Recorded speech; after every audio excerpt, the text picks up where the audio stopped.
오늘은 여성분들 중에 탈모처럼 비쳐 보이는 이 가르마 부분이 빼곡해질 수 있는 방법을 알려드리려고 합니다. 이 머리숱이 사실 자기관리의 끝판왕입니다. 왜냐하면 아무리 피부가 좋고 화장을 잘해도 가르마가 딱 비어 보이면 가장 눈에 보이는 부분이기도 하거든요. 대부분 이 가르마 부분이 비쳐 보일 텐데, 그럼 반대로 머리숱이 가장 많은 곳은 어디냐? 바로 이 머리 뒤에 후두부 쪽입니다. 머리 뒷부분은 다 풍성하죠. 탈모가 심하게 진행된 분들이라고 해도 이 뒷머리는 대부분 빼곡한 경우가 많으실 거예요. 왜냐면 자외선이라던가 손으로 잡고 쓸어 넘긴다던가 고데기를 많이 사용하시는데, 이 외부 자극이 가르마에 비해 뒷부분은 덜하기 때문이에요. 가르마나 정수리처럼 훤히 빠지는 경우는 드뭅니다. 그래서 오늘 시술이나 치료 없이 이 허전해진 이 중앙 가르마 탈모 관리 방법을 알려드릴 겁니다. 정말 간단하지만 근본적인 부분을 다룰 거기 때문에 진짜 이번엔 탈모를 제대로 꼭 해결하고 싶다는 분들께 필요한 영상이 될 겁니다. 당연히 두피 관리나 탈모 관리에 돈을 쓰는 게 더 효과적이라고 생각할 수 있지만, 매일 하는 습관 관리를 아침 저녁으로 하루에 2번이 쌓이면 수백 번이 되는 거니까요. 근데 셀프로 탈모를 해결한다? 이게 사실 반은 맞고 반은 틀릴 수 있어요. 탈모는 처음으로 되돌리기는 쉽진 않습니다. 한 번 모낭이 죽거나 반대로 원래 모발이 없던 자리엔 머리카락이 새로 생길 수가 없습니다. 그럼 어떻게 가르마가 비어있는 걸 해결할 거냐? 머리카락을 새로 자라게 하는 게 아니라 내가 갖고 있는 이 모발을 튼튼하게 만들어주고 시각적으로 머리숱이 많아 보이게 해주는 방법을 오늘 알려드릴 겁니다. 이 가르마 부분이 왜 비어 보일까요? 핵심은 딱 2가지입니다. 모발이 가늘어진다, 그리고 힘이 없다. 모발이 자라나는 이 모낭에 영양분이 충분히 공급되어야 모발이 두껍고 튼튼하게 자라는 건데, 그렇다면 무조건 탈모에 좋고 두피에 좋다는 이 영양분을 막 바른다고 해서 이 모발이 두꺼워지는 건가? 이건 또 잘못된 방법입니다. 아무리 좋은 제품이라고 해도 기본적으로 모발이 자라는 땅의 상태에 맞게 이 제품을 써야 하는데, 그걸 무시하고 좋다는 걸 다 따라하고 이렇게 사용하면은 오히려 모발을 건강하게 자라게 하는 걸 방해하는 겁니다. 우리는 어떻게 할 거냐? 2가지. 이 모발이 건강하게 자랄 수 있는 두피 상태를 만들어 줄 거고, 그 상태에서 내게 맞는 제품으로 모발을 두껍게 만들어 주는 겁니다. 이걸 내가 직접 오늘부터 바로 실행할 수 있는 방법을 알려드리도록 하겠습니다. 지금 알려드리는 내용은 제가 이제 실제로 4년 동안 탈모 관련 일을 하면서 만난 여성 탈모 고객님들이 진짜 5명이면 4명이 다 놓치고 있는 부분들이기도 하고요. 근본적인 문제를 해결할 수 있는 방법에 대해서 저의 내피셜이 아니라 미국에서 활동 중이신 이 케이트 리젠가 딘 박사님의 50만 뷰 이상 나온 영상에서 전문적인 내용을 참고해서 이해하기 쉽게 설명해 드리도록 하겠습니다.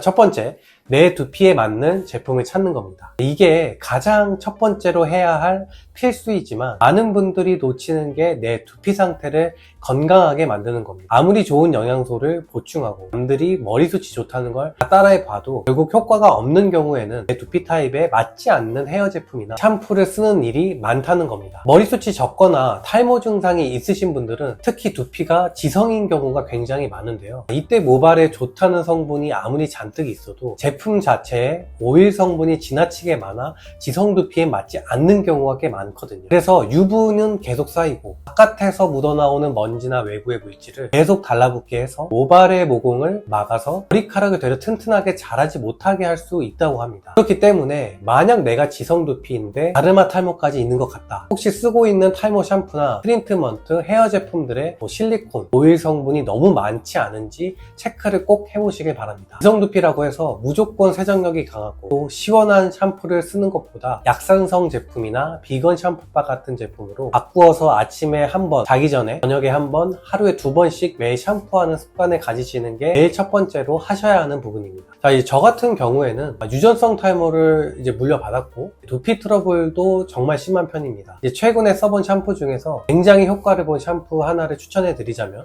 블루라이프라는 이름을 가진 샴푸를 추천해 드리고 싶습니다. 자연 유래 성분이라서 자극도 없고 유루성 두피 전용이라 세정력도 이제 자연 유래 샴푸 치고는 굉장히 상쾌하더라고요. 또 설페이트라든가 유해 성분이 없어서 피부가 예민하신 분들은 또 장기간 오래 쓰셔도 좋을 것 같습니다. 실제로 임산부 샴푸로도 유명할 만큼 건강한 샴푸라고 볼 수 있겠습니다. 그리고 여성분들 중에 탈모가 유난히 급격히 심해졌다고 하시는 분들이 많은 공통점이 있었는데요. 머리를 자연 건조 하신다는 겁니다. 이게 탈모에 좋다는 속설을 또 어디서 많이 들으셨는지 이 머리를 잘 안 말리시고 다니시는 분들이 꽤 많았습니다. 하지만 이 탈모가 있고 두피가 민감하신 분들은 좀 더더욱 바쁜 일정에서라도 이 안쪽 두피 뿌리 쪽은 따뜻한 바람으로 꼼꼼하게 신경 써주셔서 잘 말리는 걸 잊지 않으셔야 합니다. 머리 안쪽이 덜 말린 채로 외출하게 되면 외부에 먼지가 쉽게 더 쌓이고 노폐물들이 두피 안에서 번식되면 이 지루성 두피염 같은 증상으로 악화될 수도 있거든요. 모발이 두껍고 건강하게 자라는데도 방해가 될 수밖에 없겠죠.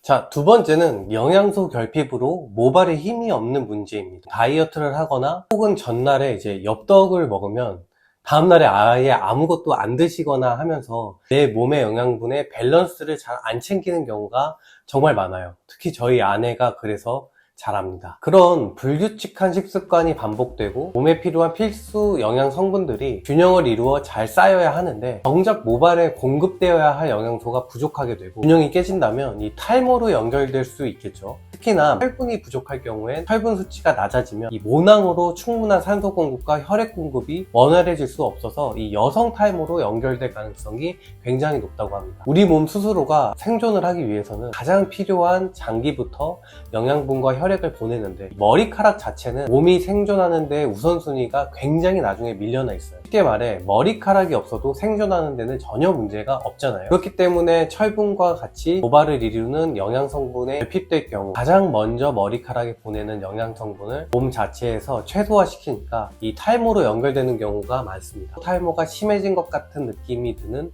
이 여성분들은 우선 철분제를 한번 챙겨 드시는 것을 중요하고요. 남자들이 쉽게 먹는 이 탈모약을 먹기엔 정말 현실적으로 어려운 부분이 많습니다. 그래서 병원에서도 웬만하면 잘 처방을 안 해주고요. 그렇기 때문에 이 영양 성분을 잘 챙기고 철분제도 챙겨 드시는 거, 이 여성 탈모의 정말 중요한 부분이다 생각하시면 되겠습니다. 제가 탈모로 고민하는 수많은 20, 30대 여성 고객님들을 만나면서 공통점이라고 생각한 게 있어요. 남들이 써보고 좋다는 제품들을 써본 적은 많으신데 오늘 제가 알려드리는 정말 기초적인 습관들, 이러한 근본적인 몸의 문제를 생각하고 머리숱 관리하는 분들은 정작 극히 소수였습니다. 있다 해도 꾸준히 최소 3개월 이상 실천해 보신 분들은 없는 경우가 많으시더라고요. 모발도 빠지고 자라나는 패턴이 있기 때문에 약해진 모발은 빠지고 건강한 모발은 자라나는 시간이 필요합니다. 그 시간이 최소 3개월이기 때문에 지금 탈모 초기 증상이 의심되거나 예전보다 부쩍 머리카락이 빠지고 유난히 더 모발이 얇아졌다 느껴지신다면 오늘 제가 알려드리는 이 근본적인 부분들을 꾸준하게 튼튼하게 만드는 게 여성 탈모의 가장 중요한 것 말씀드리고 싶었습니다. 탈모는 아닌데 모발이 얇아서 두피가 비쳐 보이면서 어떻게 해야 될지 당장 드라마틱한 변화가 필요하신 분들이 계신다면 제가 하고 있는 두피 문신이라는 기술도 추천드립니다. 이 실제 20, 30대 심한 탈모부터 탈모는 아니지만 가르마가 벌어져 보여서 스트레스 받는 분들이 많이 찾아주시고 있고요. 모낭 손상 없이 즉각적으로 탈모를 커버할 수 있는 방법이고 실제 병원에서도 오히려 여성 정수리 탈모의 경우엔 이 두피 문신을 추천할 만큼 안정성과 효과를 증명받은 기술입니다. 그래서 탈모 관리를 꾸준히 하는데도 원래 비어져 있는 부분은 사실 해결할 수가 없어서 고민이신 분들께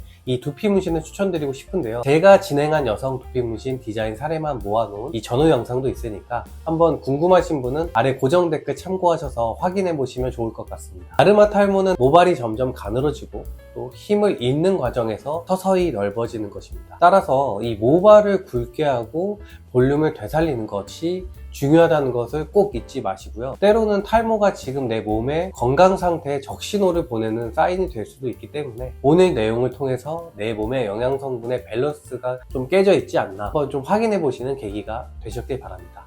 제가 하고 있는 이 두피 문신 기술도 더 궁금하신 분들은 아래 저희 공식 홈페이지와 비용에 대해서 알아보실 수 있도록 아래 링크 해두었으니까 확인해 보시길 추천드릴게요. 오늘 내용이 도움이 되셨다면 구독과 좋아요 눌러주시고요. 10년차 탈모 관리 노하우로 다음 영상에서 뵙겠습니다. 감사합니다. 남원장이었습니다.